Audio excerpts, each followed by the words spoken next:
Hi everyone, it's Kable here, the internet's doomiest music nerd, and it's time for a review of the 1984 debut full-length album from St. Vitus. Originally formed in 1978 under the name Tyrant, St. Vitus would become one of the most important figures in underground metal, more specifically in the subgenre known as doom metal. I'll go into more detail as to what exactly is doom metal, but before I do that, it's worth bringing up that the California underground at the time was mostly dominated by fast and in-your-face music. Hardcore punk, glam metal, and speed metal were all the rage back in the early 80s, but St. Vitus they were different, because, well, yes, they were influenced by hardcore punk bands at the time like Black Flag, they were also heavily indebted to bands like Black Sabbath, which, if you'll recall, were literal pioneers to that of doom metal. So, right off the bat, you can definitely see why St. Vitus felt out of place, especially in metal, where the goal was to play faster, which would lead to subgenres like thrash and death and black metal. So, if the metal scene of the time didn't accept St. Vitus, and the hardcore punk scene didn't accept St. Vitus, then who did? Well, actually, it turns out that the punk rockers had a fascination with St. Vitus' slower and gloomier take on metal, and would grow fond of them. More specifically, Greg Ginn had fascination with them. Outside of being the guitarist for Black Flag, Greg Ginn was also the owner of One SST Records, a label that was in some part instrumental in putting out some amazing and influential records in the punk scene. You'd think that a band like St. Vitus wouldn't really fit on a label like SST, but keep in mind that Black Flag's My War, an album that saw them playing slower and heavier on the second side, was released the same year as this St. Vitus album, so maybe this doom metal group has more in common with the hardcore punk scene than you'd think. Okay, but what exactly is doom metal? Well, I'd say that out of all of the extreme metal subgenres out there, doom metal has probably the most history attached to it. Admittedly, most of that has to do with the fact that Black Sabbath was the jumping off point for a lot of doom metal acts, but unlike other metal subgenres, which would see themselves in a state of evolution across the beginning of their career, doom metal, well, yes, did also see an evolution, especially if you look towards doom metal's many subgenres. It kind of already had its defining characteristics right out of the gate. If you listen to the title track of the debut album from Black Sabbath, you can easily see the characteristics of doom metal showing through, as it's slow, gloomy, heavy, and dread-inducing. And that's what a lot of doom metal bands in the 80s would take inspiration from, because even though St. Vitus were the only doom metal band emerging from California, at least as far as I'm aware of, there were other bands who were also taking this approach, a slowed down and dense form of metal. Witchfinder General, Trouble, Candlemass, and Pentagram were all making metal music that was slower and more downtrodden compared to what else was happening in metal. Now, with St. Vitus, I feel like they're a bit of an interesting case, because they do still have those hard punk tendencies early on in their career, and you can hear that at points on this debut album. St. Vitus, the album, was originally recorded in early 1982, but it wouldn't see the light of day until 1984 due to difficulties that SST Records were facing around the time. It has 5 songs, and it clocks in at around 35 minutes, and it opens with the excellent song, St. Vitus. And out of everything that is on this album, I'd say that this is without question the most upbeat song on the album. It starts with this wall of feedback before these ominous guitars come in and start playing the main riff. And even though this song isn't as slow as other cuts on the album, it does have this rumbling rhythm section that really engulfs the listener into the black void that you see on the album artwork.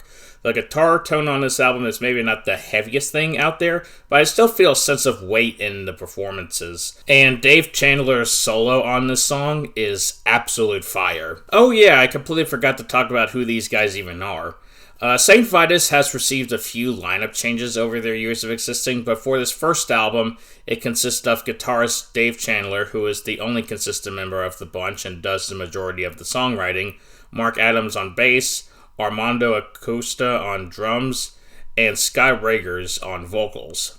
While I didn't go through as many lineup changes as someone like Black Sabbath, the most noteworthy change is that around 1986, when Ragers left the band, they brought on former and future obsessed vocalist Scott Weinrich, who performed on what many St. Vitus fans would consider to be their best album, 1986's Born Too Late. Now, I have seen discussions as to which vocalist was better because the two Scotts offer two different approaches.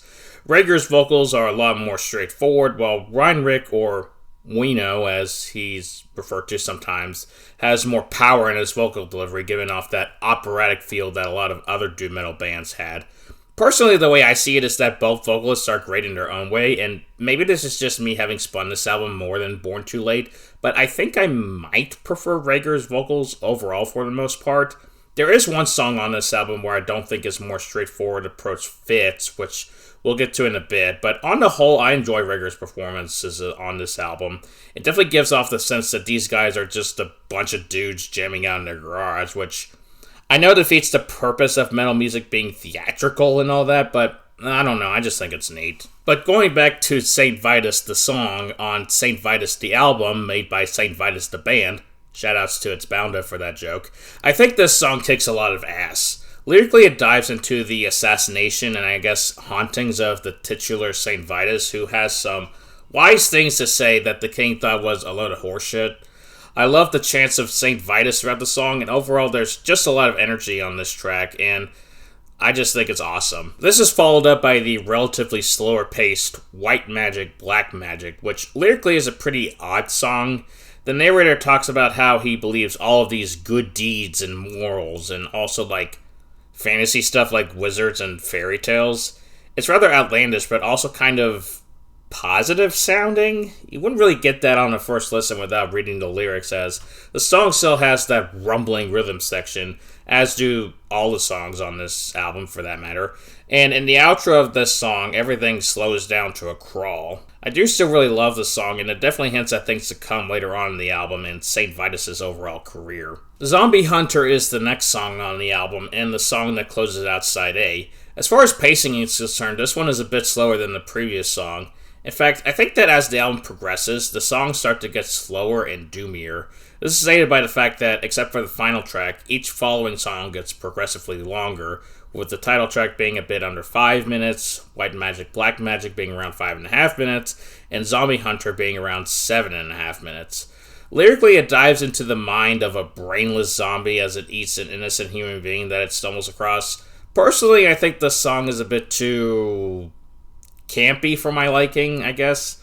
I think the problem lies with Rager's. I know that I said that I liked his overall more straightforward singing approach, but with this song it's supposed to be from the perspective of a zombie, and I don't really hear a zombie whenever I listen to it sing. It's definitely my least favorite song because of that, but I do still overall enjoy it due to the awesome guitar riffs and, again, the rumbling rhythm section. Side B opens with the longest song on the album, that being the 9.5 minute long Psychopath. While not the doomiest song on the album, it does have a sort of psychological horror to it, as the narrator warns that the psychopath is loose into the world, only to then reveal that this psychopath is in fact you.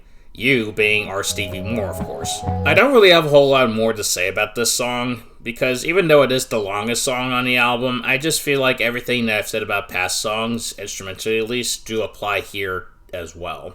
That being said, the album does end on what is possibly my favorite song on the whole album, that being Buried at Sea. Right from the title, you can definitely feel some nautical vibes coming forth, and I think musically it follows suit. The opening few seconds of this track have these weird clinking sounds that I don't know what they're supposed to represent, but it allows the song to settle in its own world of sorts. Lyrically, it deals with the fear of being ambushed by pirates or the ghosts that haunt the ocean, ready to claim whatever poor souls they encounter.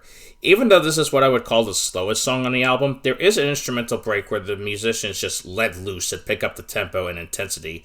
It gives the song its own dynamics, and I adore it for that reason, but ultimately the song ends as it starts, an ominous bass line slowly plodding through the waters as the song reaches its endpoint. And yeah, that's St. Vitus' debut album. Overall, really great stuff that I feel like doesn't get talked about a whole lot on the internet these days. I don't doubt that this band has a cult following, but when it comes to discussions about St. Vitus, I don't really hear a whole lot outside of them being one of the first doom metal bands.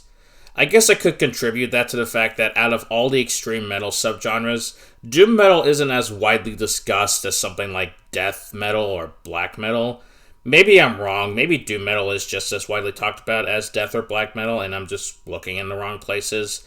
But either way, I was really wanting to make this video for a while, and I'm glad that I was able to put it out. I hope that anyone watching this who hasn't listened to St. Vitus gives them a shot.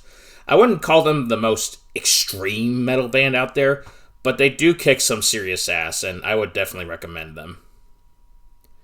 And yeah, that'll do it for this video. I hope all of y'all enjoyed it, and as always, this is Kable, and I'll see y'all in the next video. Bye.